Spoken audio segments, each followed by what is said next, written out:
근데 이 부분이에요. 헌법재판소는 이 뭐 문영배 혹은 이미선 두 재판관에 대한 비판을 여당이 하고 있는 건 이건 우리의 어떤 심리와는 전혀 관련이 없다. 지난 금요일에 선을 그었지만 일단 또 하나 있어요.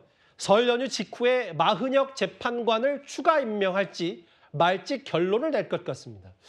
근데 이현정 의원님, 네. 이거는 뭐 국민의힘 내부에서도 친윤 비윤 할 것 없이 그럼 뭐 마흔혁 재판관 불임명 위헌 여부를 결정할 거면 최상목 권한대행이나 한덕수 총리 건부터 해결해야 되지 않냐, 이 내용은 나오고 있어요. 자, 이 문제에 대한 쟁점은 이제 두 가지입니다. 왜냐하면 이제 이것도 출발부터 좀 잘못된 것인데요. 예. 원래 이제 국회 추천에 3명의 헌법재판관이 있습니다.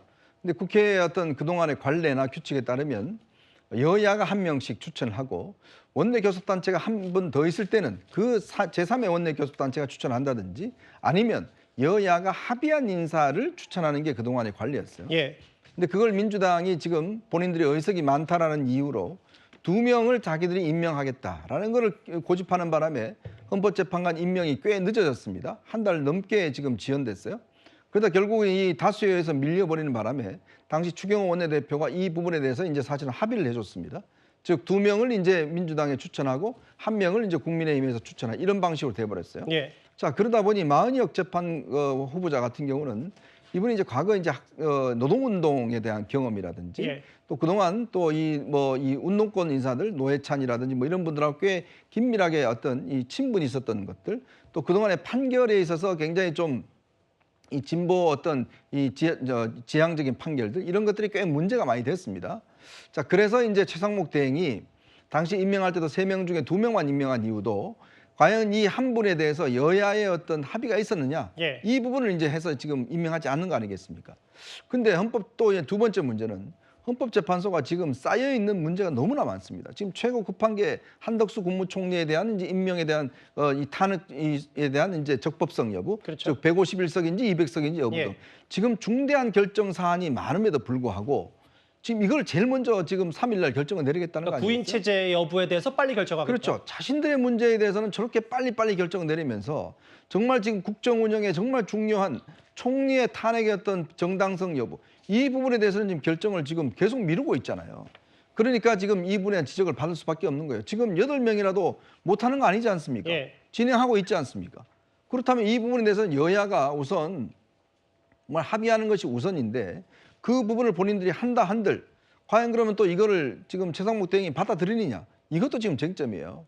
왜냐, 헌법재판소 결정을 내리더라도 최상목 대행이 사인을 안 하면 그만이거든요. 예.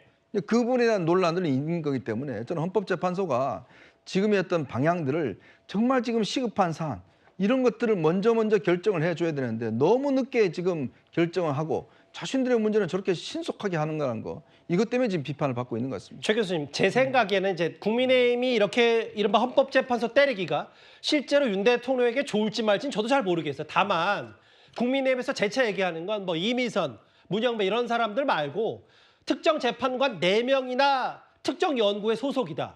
김명수 대법원장 체제부터 뭔가 헌법재판소가 좌로 기울였기 때문에 이런 논란을 자초한 거다라는 게 국민의힘의 시각 같거든요. 근데 그건 좀 이해를 못 하겠어요. 왜냐면 지금 현재 예를 들면 중도 보수라고 표현되는, 예를 들어서 예. 지금 구성을 보면 문재인 정부 때 임명된 분들이나 민주당 추천 인사보다 훨씬 많아요. 중도 보수로 성향이 돼 있는 분들이.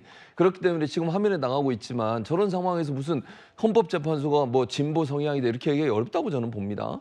그리고 기본적으로 지금 어떤 사람이 어느 뭐 우리 법 연구회 출신이다 해서 그 사람의 정치적 성향을 낙인 찍어가지고 그 사람이 진보적이니까 반드시 어떤 판결을 내릴 거다. 이거는 헌법재판관들에 대한 모독이라고 생각해요. 저는. 예. 저분들은 30년 이상을 법관 생활하면서 법의 원칙과 가치관에 따라서 판단할 거라고 저는 봅니다.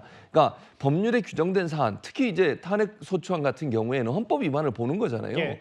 윤석열 대통령에 대한 탄핵 심판은 헌법에 위배가 있느냐 없느냐만 판단하는 겁니다. 예. 그게 본인이 갖고 있던 개인적인 어떤 성향, 저는 잘 모르겠습니다만 성향으로 분류를 한다고 하더라도 그것이 영향을 미칠 거다. 뭐 특히 누구와 친분이 있다, 뭐 동생이 어디에 소속돼 있다, 알겠습니다. 이런 거 가지고 얘기하는 것은 설득력이 떨어지는 것이고요. 정치적 쟁점하는 데만 사용되는 것이지 이렇게 자꾸 헌법재판관들의 문제에 대해 자꾸 흔들게 되면요, 국민들도 그 부분에서는 크게 동의하지 않을 거라고 저는 생각합니다. 그 대통령의 길게는 6개월 정도 수감 생활을 할 수 있다.